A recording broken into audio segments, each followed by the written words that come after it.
Hello, my name is Andre and I'm here in Thailand on my current adventure, which involves fishing in this beautiful place in Krabi.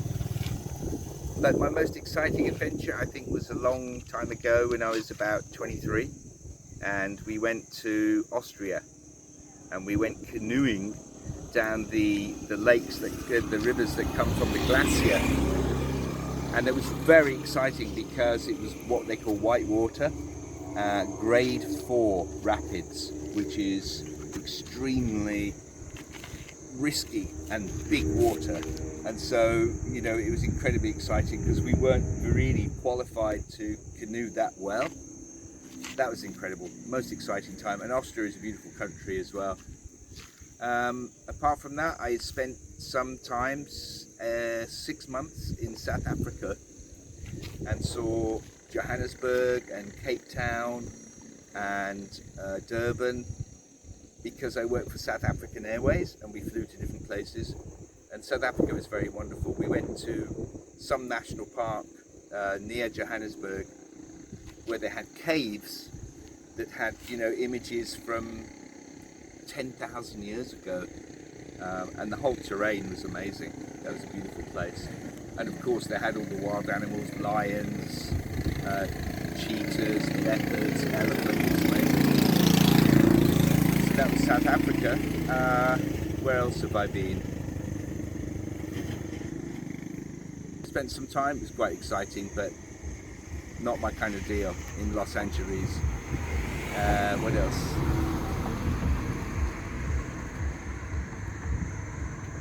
Europe on the bike, from Holland down to the south of France.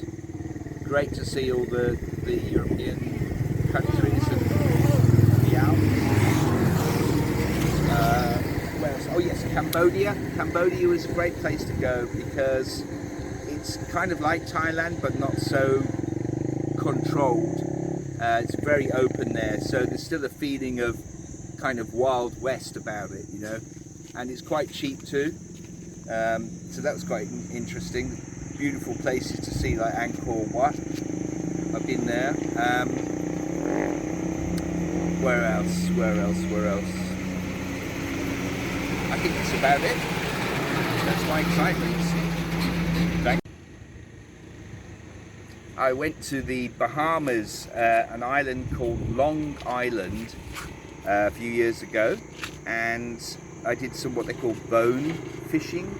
There's a fish called a bonefish. It's a very good fighting fish, and that was very exciting because you stand in a boat like a punt and somebody pushes the boat. It's quite shallow in the bay, and they see the fish and they tell you, and you cast your rod in, hook the fish, and then it goes like a rocket. Bonefish, brilliant fighting fish.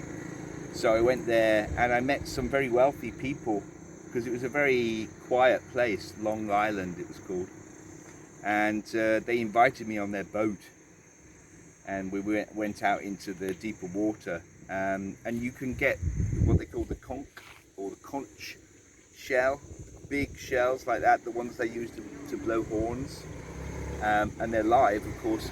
So they had the boat and I would dive down to the bottom, maybe 5 meters, 4 meters, just hold your breath, pick up the conch, come up, and I had 2, and they're very heavy. And when I came to the surface, the boat had drifted away, so I was kicking with my feet to hold up above the water, and it was not working. The water was getting rougher, so I was being covered by the waves, and it got very close, very near to me losing energy and just let it go. But I wouldn't let go of the conch.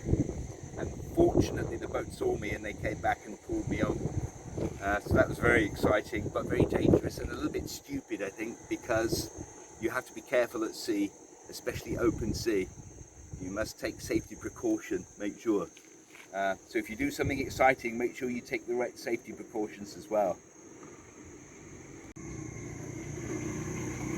So when I was in my mid-30s, perhaps, young 30s, I travelled with some friends by train from northern France all the way down to the southern France in the winter, to the Alps, specifically to, what was it called, near, remember the name, but it was a beautiful place, very near Mont Blanc, and you could go skiing, best skiing in the Alps basically.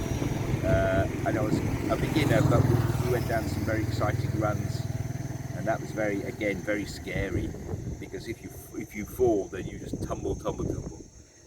So I was very careful to make sure I didn't fall. But that was a beautiful holiday, because you have the nightlife as well in the evening, and even during the day in March, it's actually quite warm. The sun is strong, but you're on snow. So some people, they actually wear, just bikinis. Women wear bikinis and expose themselves and get a suntan and go skiing at the same time. And then in the evening you can go to these lovely restaurants. There's a good social atmosphere. Tremendous. I recommend that kind of holiday. A little bit expensive, but it's great.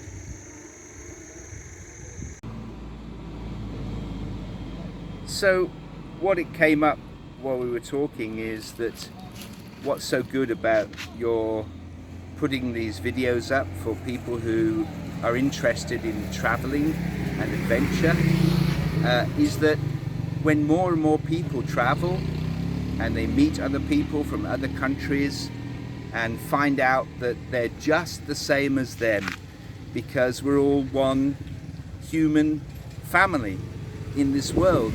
And I really like it that you do things like this, because more and more people will start to understand that, the government's talking about always about conflict between countries, between people.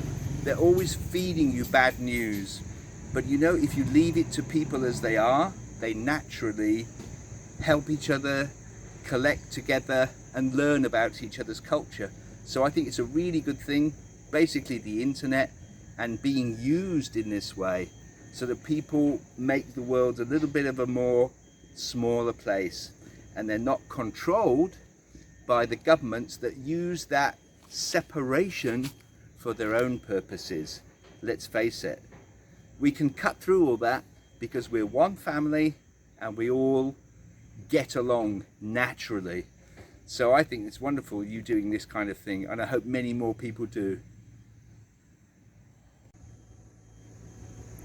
So I came to this point of view about it being good for people to learn about other cultures and travel and have exciting experiences, because my mother was English and I was born in England, and my father was from the Ukraine, and he came over to England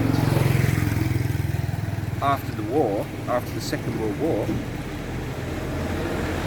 He was a prisoner in Germany in the Second World War, and when the Second World War finished, he had the opportunity to go to England. So he had to learn about another culture and different people.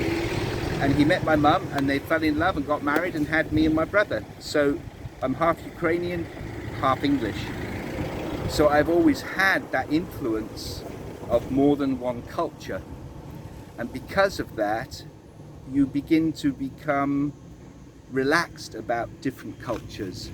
You don't get worried about it, and you don't believe 100% what the news tells you, what the governments kind of create. So I've enjoyed, from that point of view, to learn about other cultures, particularly the arts, the music, singing, theatre.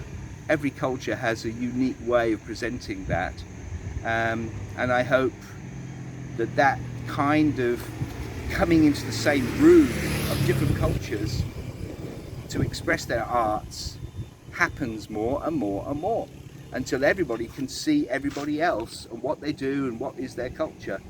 And I tell you, that is the way that all this nonsense that governments try to impress about competition between countries stops.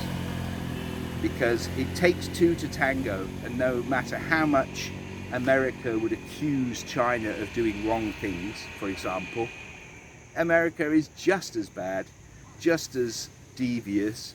So what do? You can't align yourself with one country or another. I tell you, don't align with any. Align with the human race. One family, one people, and it's natural and it's easy. So that's what I recommend for anybody that's starting to use the internet and explore the world and other cultures. Go for it.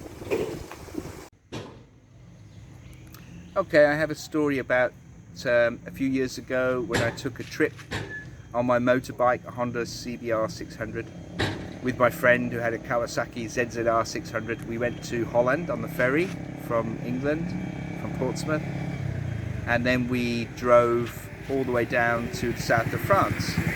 So through Holland, I think we passed through Belgium, I'm not sure. But unfortunately, the first night we stopped in Amsterdam, and I parked my bike and we stayed in what's the famous entertainment area, you know, with the canals, the centre of Amsterdam, which is a very nice city. And the next morning my bike was gone. Somebody had stolen my bike after the first day of this tour travelling. So I had to report it to the police in Amsterdam, and then I had to sit on the back of my friend's bike, and we drove together all the way down through Holland, all the way down to Nice, and then to Cannes, which is the famous Mediterranean resort city for gambling and all that. So my friend was so tired and fed up by the time we got there, he just went straight back when he left me in Cannes. Unfortunately, I had the insurance on my motorbike, which enabled me to take a flight from Nice. So I travelled to Nice and then flew back to UK. So I didn't have to go by land.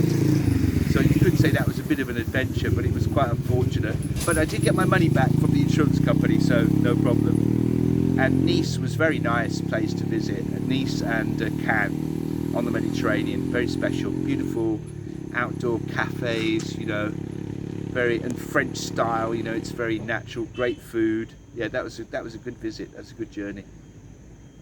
Yeah.